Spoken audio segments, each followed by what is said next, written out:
રમત નાના રે નાના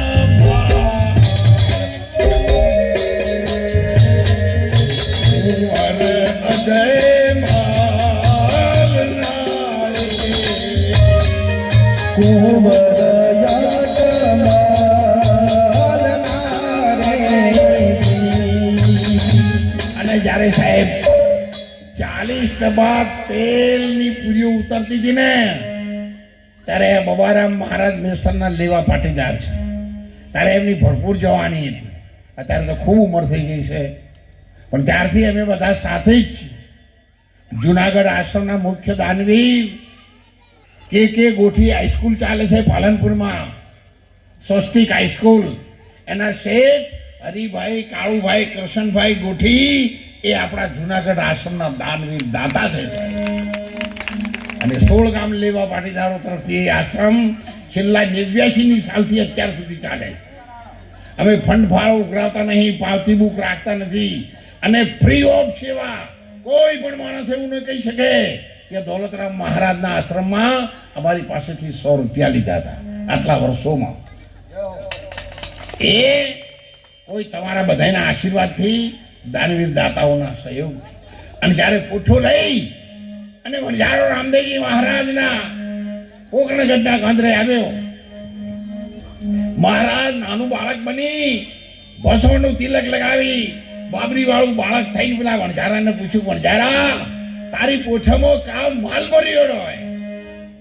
વણઝારો જૂઠું બોલ્યો કે બાબા ખારી વાળો લૂણ ભર્યો હોય તો જા કે તારું કેવું તારે થાજુ. રામદેવજી મહારાજે શ્રાપ નતો આપ્યો પણ વણઝારો જૂઠું બોલ્યો. ઘેર ગયો કોથળા ખોલ્યા ને વેપાર ચાલુ કર્યો, બધું મીઠું થઈ ગયું. કોઈ વેપારી કે આ તો ગોદો પી ગયો છે, કોઈ કે ભોંગ પી ગયો છે, કોઈ કહેવાની બુદ્ધિ બગડી ગઈ.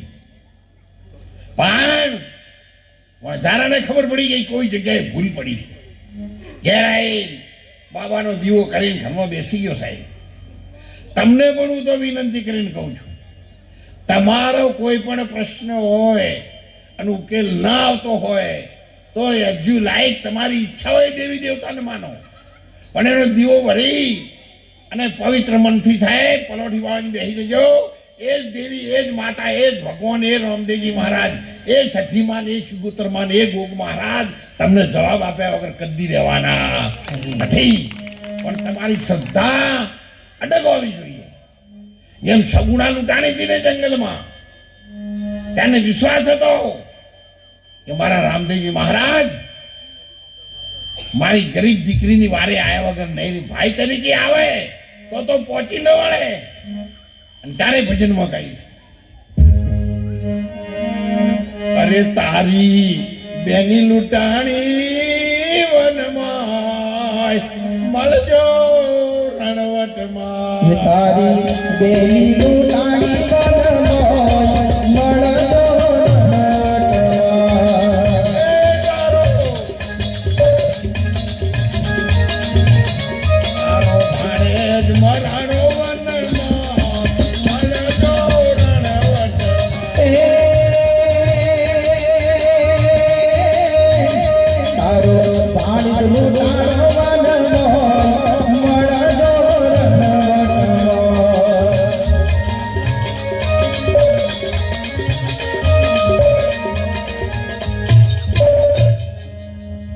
ભગવાન એ દિવસે બાપુ મોબાઈલ ફોન નતા, એન્ટેના નતા, ટાવર નતો. આપણી પાસે આ બધું છે પણ આપણે ઓળખતા નથી. એક એક્ઝામ્પલ આપું તમને.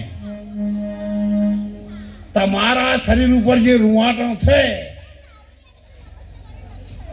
એ તમને કોઈ એમ કે મોહનનગર થી આગળ જતો પેટ્રોલ પંપ છે તો ભૂત કે ચુડવેલ રહે છે. જો અંધારાનું તમારે હેડવાનું થાય ને સાહેબ તો 10 ફૂટ બાકી હોય તમારો રૂવાટો ઉભો થવા માંડે અને ચાલવાની ઝડપ વધી જાય. આ એન્ટેના તરત ચાલુ થઈ જાય, આખા ઉભા થઈ ગયો પેલી બાજુ થઈને 10 ફૂટ થઈને જોજો પણ